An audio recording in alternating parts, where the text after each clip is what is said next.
What are the barriers to happiness? How do we heal? How do we maximize our potential? How do we remember who we are? How can we be of service to the world? Join the World Happiness Fest, the largest forum of happiness and well-being in the world. Visit us at www.worldhappiness.foundation. We are realizing a world with freedom, consciousness, and happiness for all. Like all of us that grew up in the 50s and 60s, the Beatles were greatly influential as other rock and roll musicians, but the Beatles really had an effect on me, and I'll explain. There's a thread that goes through my life because 45 years later, after I was a teenager, I met George Harrison and was in the position of teaching him yoga.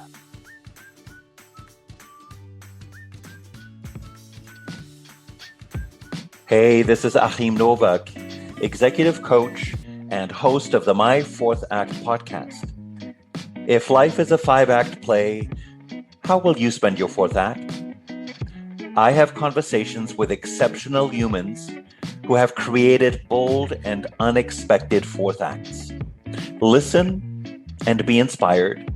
And please rate us and subscribe on whatever platform you are listening on. Let's get started. I am so delighted to welcome Bija Bennett to the My Fourth Act podcast. Bija has been a champion of the wellness industry for more than 30 years. She's an internationally respected author, speaker, consultant, and business leader. Her practice focuses on the tenets of mind-body health, a discipline she teaches through the use of easily accessible strategies. Bija has developed pioneering programs for Fortune 500 companies and major medical institutions. Bija has also written 4 influential books and many articles on health, healing, and personal growth. And I want to mention just one of her books. This is one of her most acclaimed publications, Emotional Yoga, How the Body Can Heal the Mind, released by Simon Schuster in 2002 and published in 11 languages.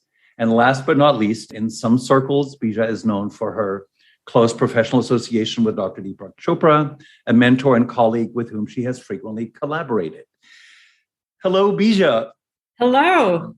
Thank you so much for having me. I have so been looking forward to this conversation. For our listeners, I gave the official bio, but behind this bio, there is just an incredibly, to me, scintillating life story. And I hope we get into some of that as well.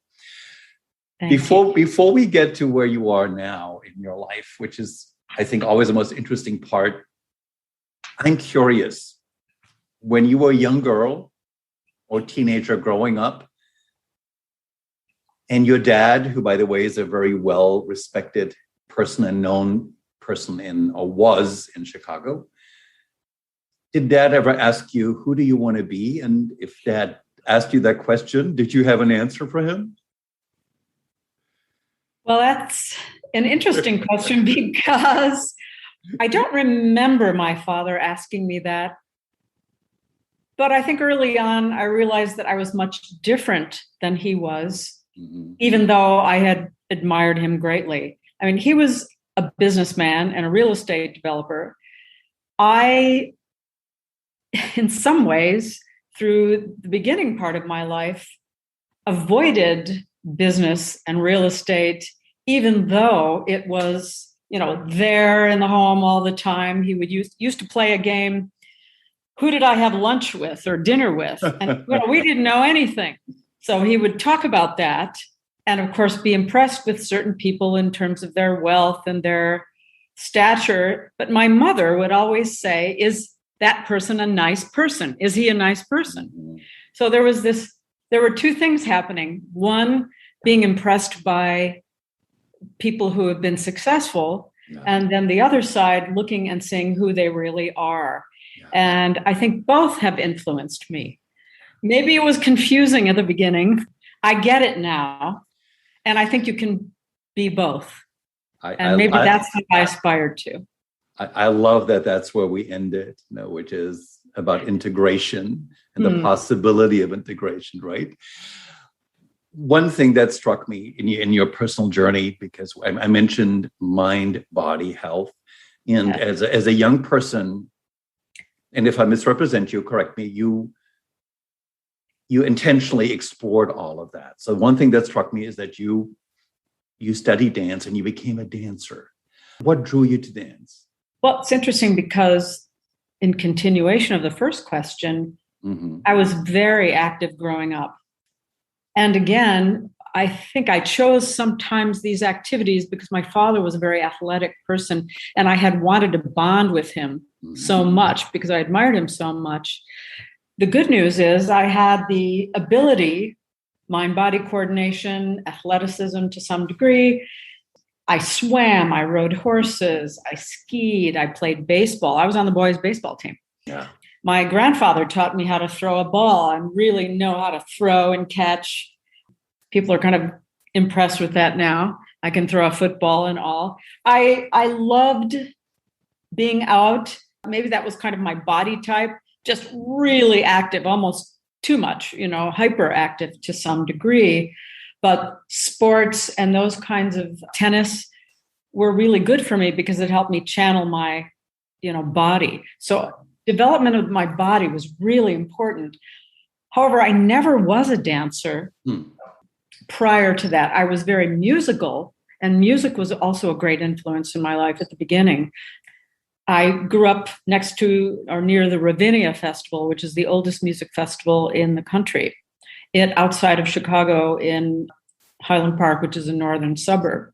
So I grew up seeing Leonard Bernstein and Seiji Ozawa and the Chicago Symphony Orchestra. And that was a very powerful experience for me. And I did study music, but, it wasn't until high school I helped create an all-girl rock and roll band, and we had a lot of fun. But movement kept coming up for me that I needed to keep moving my body. And I met someone in college who was a dancer, and I thought to myself that I really liked this idea and pursued that. And I ended up at UCLA after much work, studied dance as an undergraduate and graduate student. But I really had to, I guess because I retrained my body in a very short period of time to be a dancer, which is different from an athlete. And it was a struggle at first.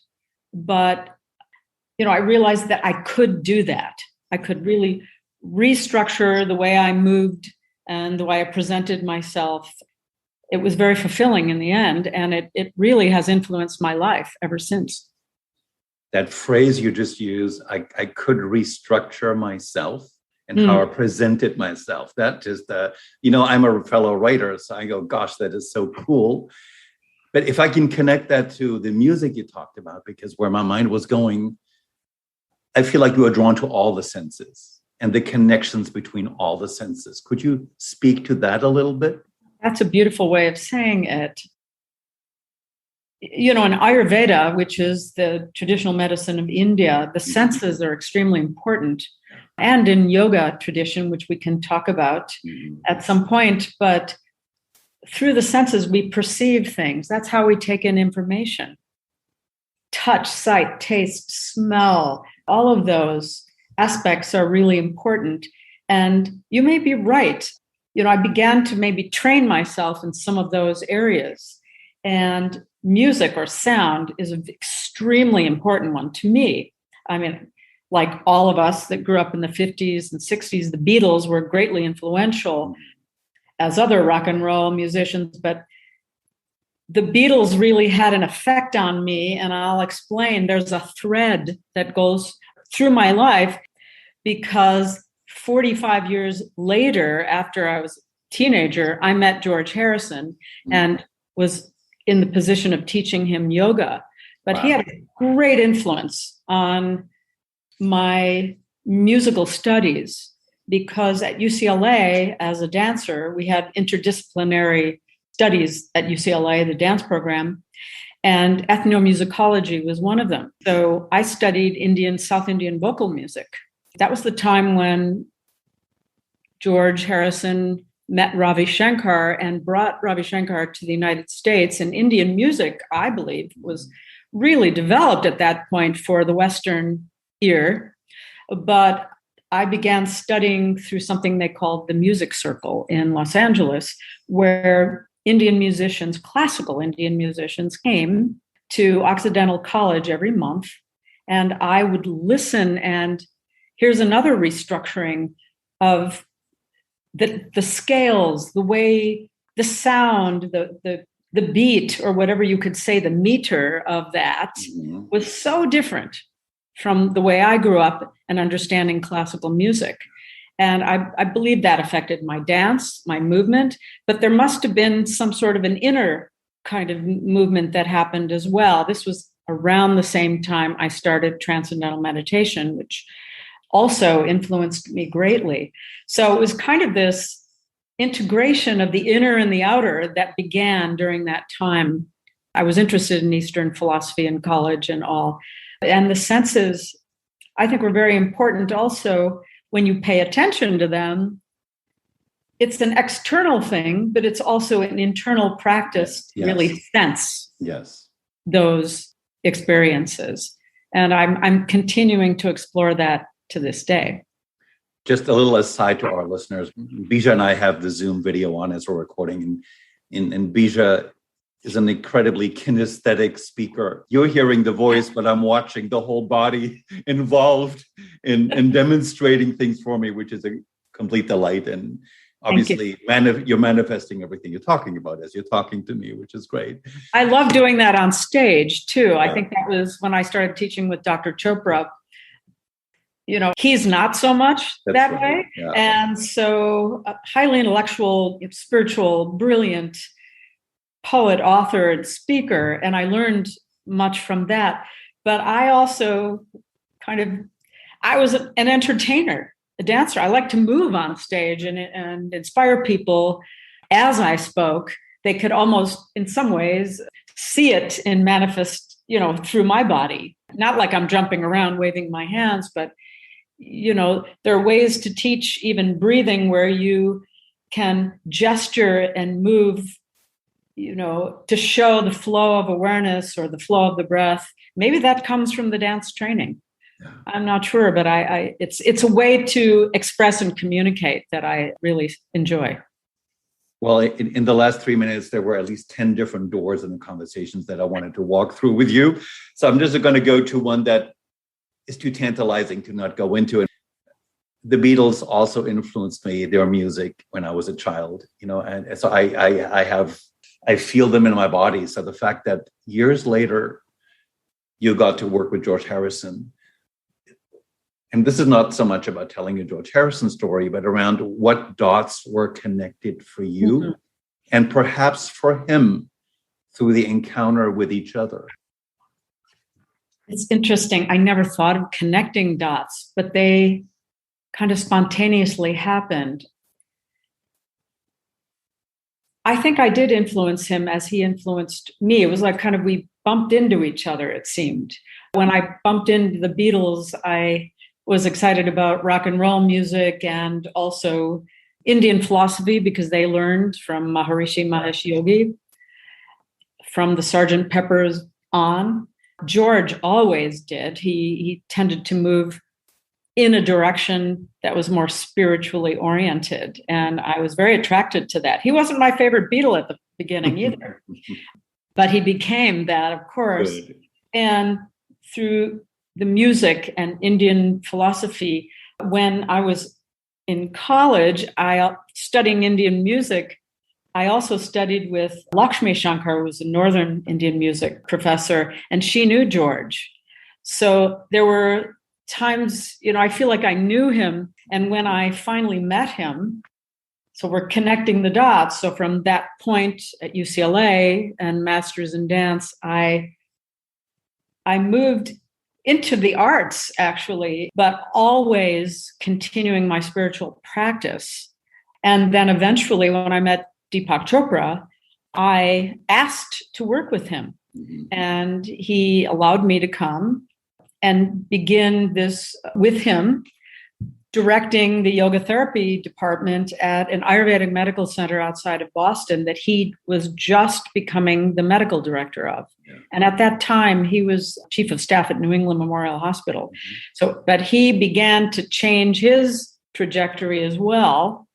And through that health center, it was one of the first medical spas in the country, many celebrities started to come there and meet because of Dr. Chopra's influence and as he began to write books. Yeah. So I saw all that. And that at that time, in around 1991, I met George Harrison. He just came to the health center and stayed for a couple of weeks. And I said to him when I met him, sitting there in a yoga room, just the two of us, but I was in the position of being the teacher. Mm-hmm. And I said to him, I don't think I would be here without you. Beautiful. So I learned from him, and then he learned this particular style of yoga and yoga therapy that I had learned. And it was a kind of a mutual sharing of something, but it was a great moment in my life.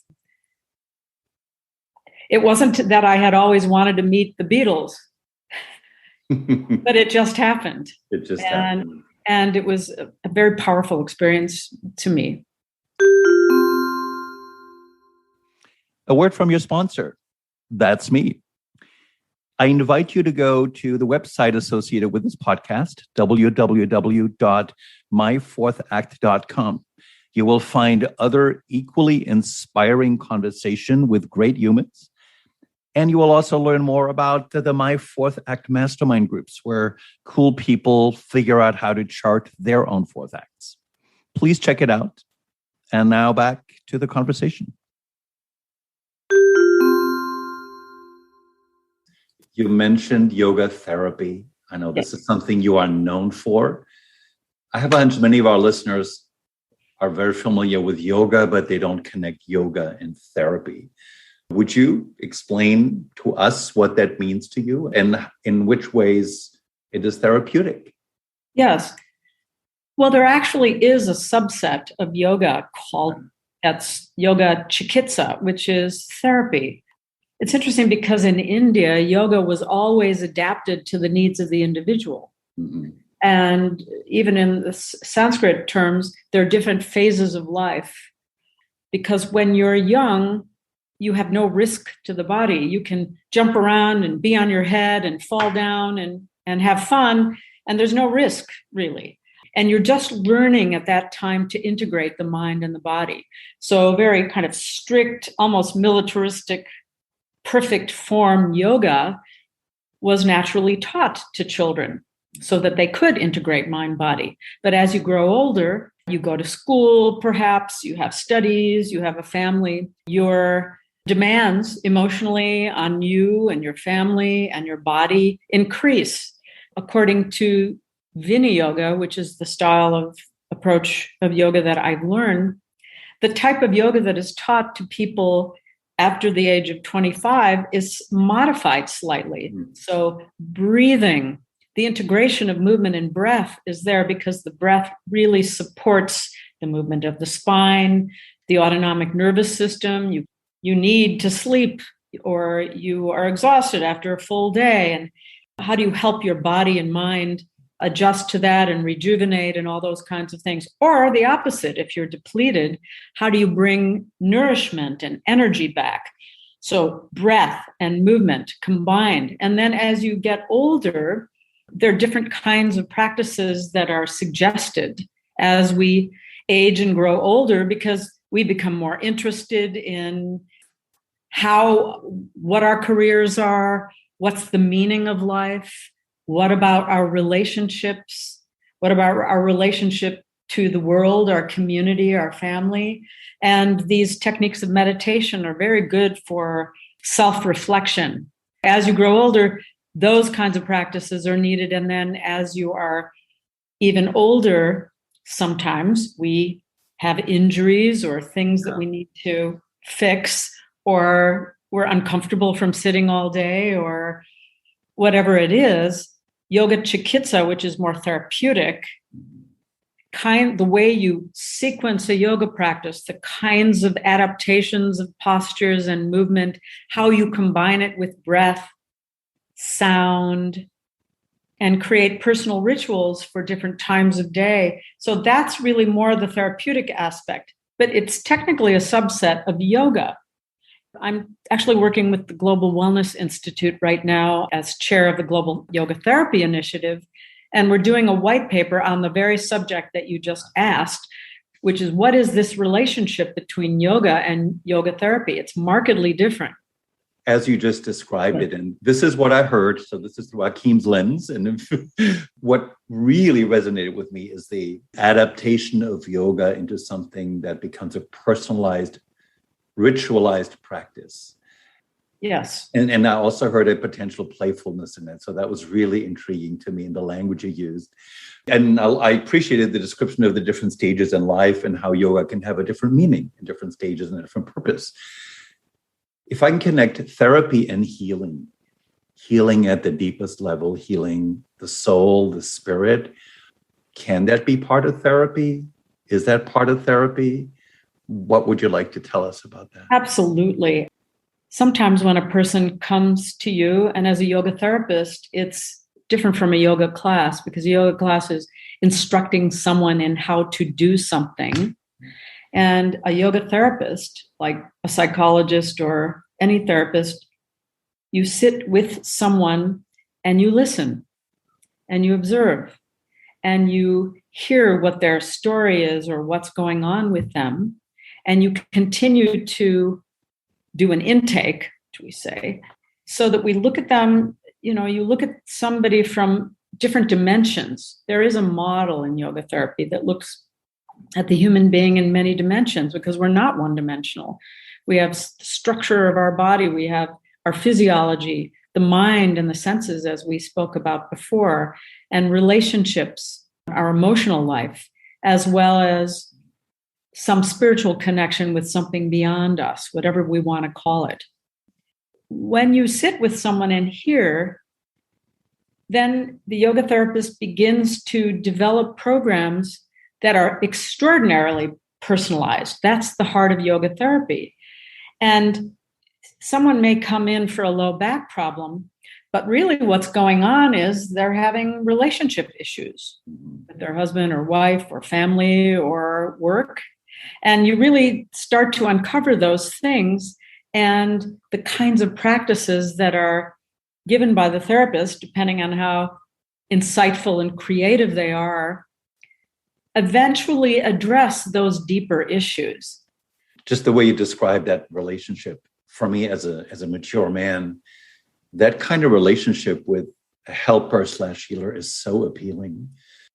There are rituals, there are habits, but they're so personal. And they're so about paying attention to what's going on and the whole being. As I'm listening to you, I'm going, oh, I think I would like to do some yoga therapy. That sounds very cool. It's much different than a yoga class where you just learn in a group. I quite frankly don't really go to too many group classes, although you can orient group classes for specific reasons, yoga with a purpose, not just go in and jump around. And we've become, yoga has become very westernized. And because of that, I think it's the value of it, the depth of it, this 5,000-year-old science has been trivialized. I'm, hope that people are starting to see, the wellness benefits and healing benefits of yoga. If the interests go there, I personally suggest finding someone who is a yoga therapist, a trained yoga therapist, which is certified yoga therapist, and, seeing what kinds of things you can learn to be able to then choose your own practice, because only you know what's going on in your body and mind at any moment in time. And that's the practice of being self-aware, I'd say, is the greatest gift of yoga. This is a question that's formulating in my mind as I'm listening to you, which is, I'm wondering, because I see you as an iconoclast who draws on different things and integrates. And you just reminded us of both the purity and history of yoga and also the westernization. Yes. But you studied dance, I know you chant. How many different things do you integrate in your own work? If it's at all possible to describe that, but I'd love for you to try to describe the synthesis and integration in the work that you do. Well, right now I'm kind of in a phase where I am integrating everything, not just in the way that I'm expressing it. I'm writing a lot now. Mm-hmm. I have a relationship with various magazines, one in particular, Rolling Stone, that I'm loving being part of. And I get to choose various subjects that I think people would enjoy, being out in nature, very simple kinds of breathing practices that one even can do in the workplace. But I was thinking about this morning because I do have kind of routine, loosely. I have meditated in the morning for, oh my gosh, I don't even want to say how long, since I was in my early 20s. Yeah. I'm not perfect. I love drinking coffee and I love wine and all of those things, but I think in certain moderation, but I take Ayurvedic herbs. I really spend a lot of time in self-care, even more now. I do certain kind of yoga therapy program for my back and for, anything that I need. I've actually had hip surgery, and probably from so much movement that my body needed, there was a certain thing that happened where it didn't function anymore. But I've been able to come through that in an extraordinary way because of practicing, working out, moving, meditating, those kinds of things that I try to do most of each day. And even I'm learning even more, kind of going back to what I had learned back in the days of when I was with Dr. Chopra, the Ayurvedic lifestyle, which is paying very much attention to circadian rhythms and what happens in the morning and the times that you should eat during the day. It's not a strict thing, but for my body type, I function better when I am aware of those kinds of things. Also, my sister is an organic farmer, and I'm learning more about the value of eating locally kinds of sourced foods, and I love cooking. And so I guess, as it's just certain kinds of habits and choices that I've been able to make during the years of learning all these things. You can't do everything. Yeah. But I think what's important, and I encourage people to do, is to continue learning these things if that's your interest. My dad lived to be 97, and I think it's because he was always learning and always reading and always wanting to, achieve better habits. And I think I've gotten that from him. Yeah, I kind of appreciate that. I think it's really important, especially for your mind, to keep focused on things and continuing to talk to people, which has been hard lately. Relationships. I'm a very outgoing person. And so I miss, talking to you in person and talking to audiences in person. And hopefully in the near future, I'll be able to do more of that. You will. One question that's in my mind as well, because in the intro, I mentioned that you developed big corporate wellness programs, and you've very much been a pioneer before. Some of these things are, quotation marks, trendy now or fashionable, but you did this before that was so. And for folks who don't have the depth of your history and education, on the surface, this can seem frou-frou or woo-woo or scary. How did you create programs for Fortune 500 companies or large hospital entities that were inviting and didn't scare people? How did you do that? A word comes to my mind is languaging. And I think I learned this from Dr. Chopra. I think it's important to speak a language that people understand and can relate to. There is actually something in the ancient yoga tradition that says you give medicine in a way that people will accept. Mm-hmm. Nice. People are used to eating their rice and vegetables in a bowl. You can give the medicine that way. For a king or queen, you might give them their medicine on a silver or golden spoon. I think for corporations nowadays, it's a lot more accepted than before. The moment you said yoga, everybody thought of doing all these postures, and they say they can't do that. And for a while, I was not using that word because I felt that it was always misunderstood. But now breath work, yoga and movement for back pain and for stress reduction, anxiety, depression, which is a lot of that is happening in the workplace, people not being able to sleep. If you relate it to those demands and those needs and talk about movement and talk about breath and talk about being able to focus the mind in a particular way, that's the same thing as asana, pranayama, meditation, ritual. People are even accepting personal rituals these days. I know that many teachers have taught that. So I think for me, it was important in whether it's hospitals or an architectural firm or any kind of company, how you language things is extremely important. And then give people a structure for something to do and do it slowly over a period of time so you're not overwhelming them. Yeah, that makes so much sense. You lovingly described your dad as a lifelong learner, and I have a sense that you are as well.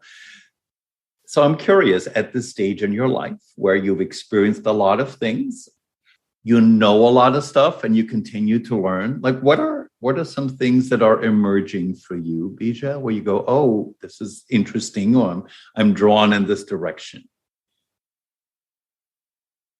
I think relationships are very important to me right now, especially personal relationships, as well as business relationships. But I'm seeing, just for example, talking to you brings tremendous joy to me to be able to share, and especially with audiences.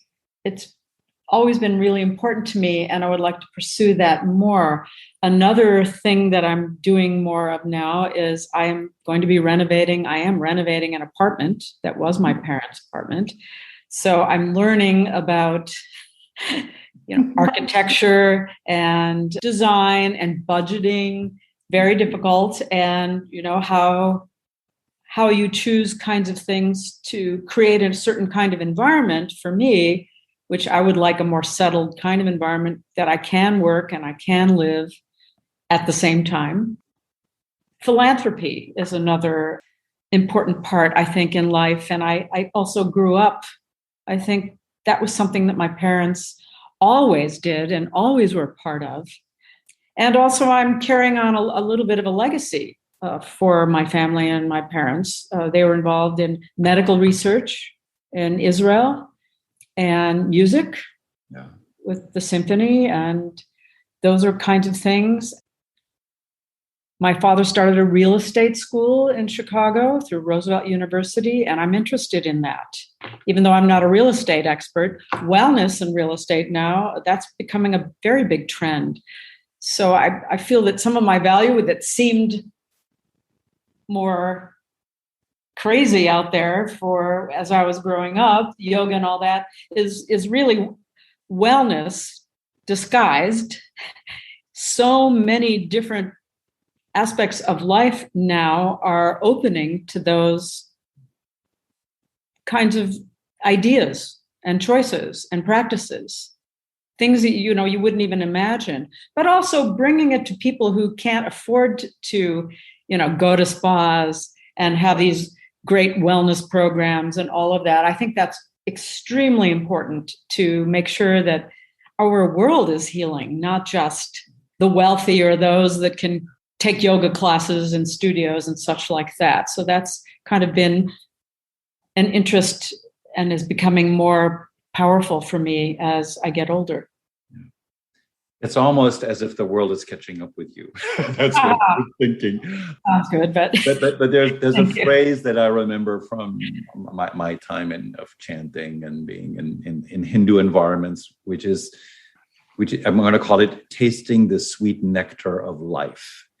And you described some of it already, but what does tasting the sweet nectar of life mean to you? And what might it mean to our listeners? Gosh, you're throwing me on this one. Sorry. That's okay. Kind of still comes back, I believe, for myself,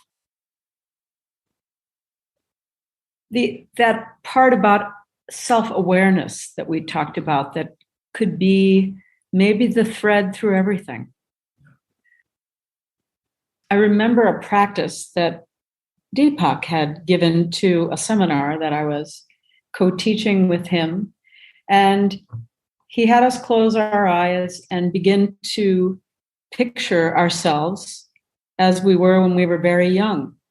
And he went into great detail and continued to progress in the explanation and discussion of where we were at certain times as we grew up and went through school and had relationships and to where we are now. And it was such a powerful experience for me. And in the end, he asked if anyone had an experience, and I raised my hand. And what I recall in that experience was that it was me all the way through. Yeah. There was no difference between who I was when I was younger to all the way to now. I am the same person.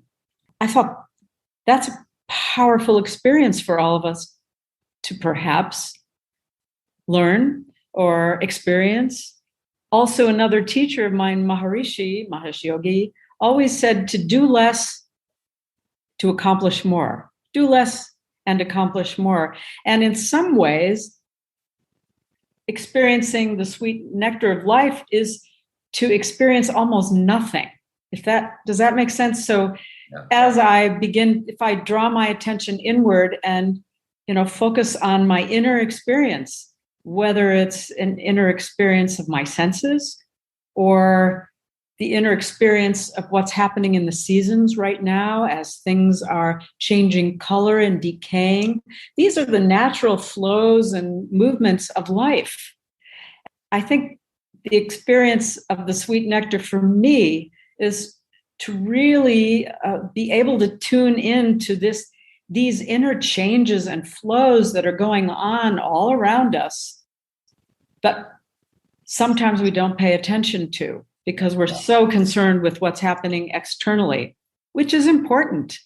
But also, that sweetness is to be able to turn your attention inward and be able to be settled enough to experience what that is and what's going on inside. So to me, that would be the sweetness that I'm hoping to continue for the rest of my life.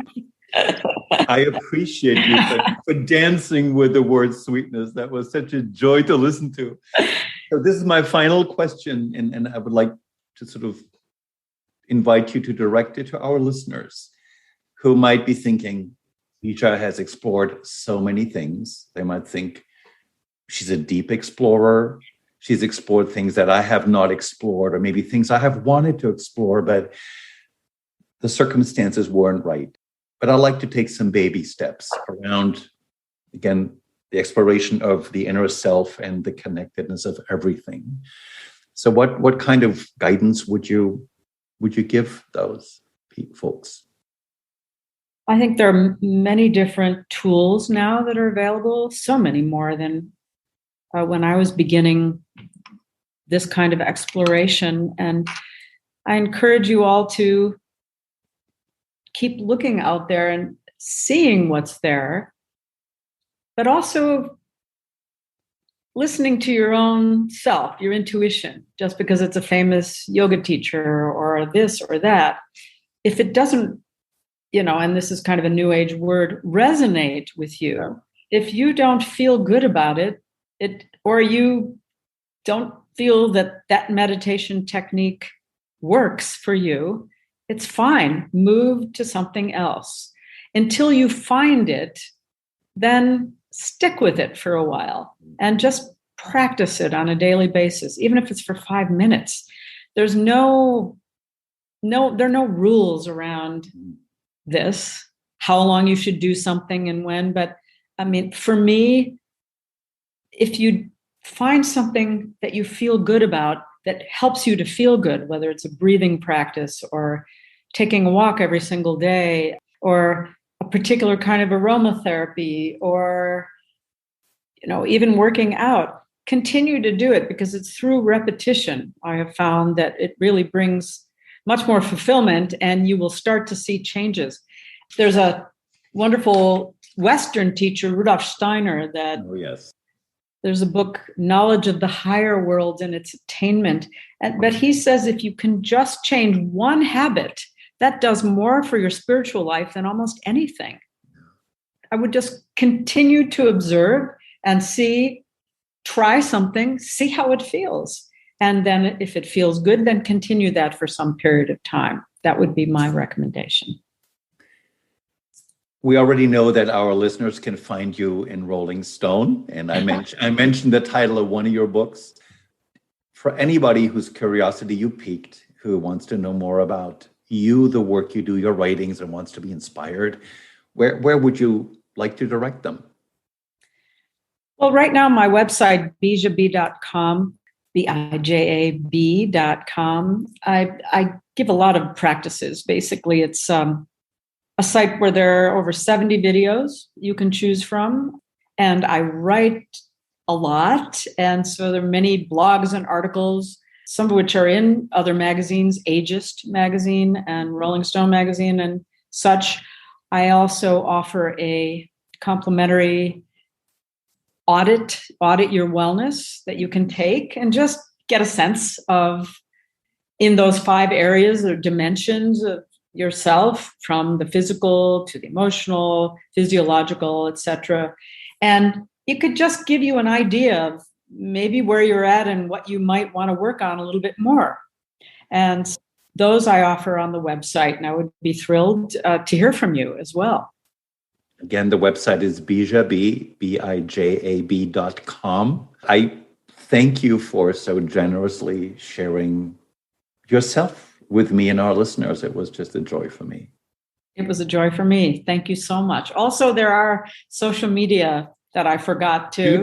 Do tell. Yeah, no, LinkedIn and Instagram, Bija B, and things like that. I share weekly new articles and new ideas that I have about certain kinds of practices and what's going on out there in the world of wellness. That it would just be great to hear from some of you, because I love to communicate and hear what your experiences are. Thank you so much, Bija Bennett. Thank you so much for having me. It's my pleasure. Real. Thank you. Like what you heard? Please go to myfourthact.com and subscribe to receive my updates on upcoming episodes. Please also subscribe to us on the platform of your choice. Rate us, give us a review, and let us all create some magical fourth acts together. Ciao.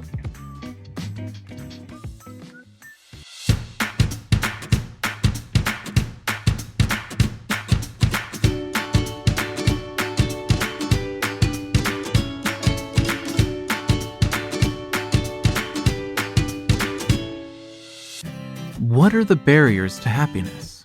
How do we heal? How do we maximize our potential? How do we remember who we are? How can we be of service to the world? Join the World Happiness Fest, the largest forum of happiness and well-being in the world. Visit us at www.worldhappiness.foundation. We are realizing a world with freedom, consciousness, and happiness for all.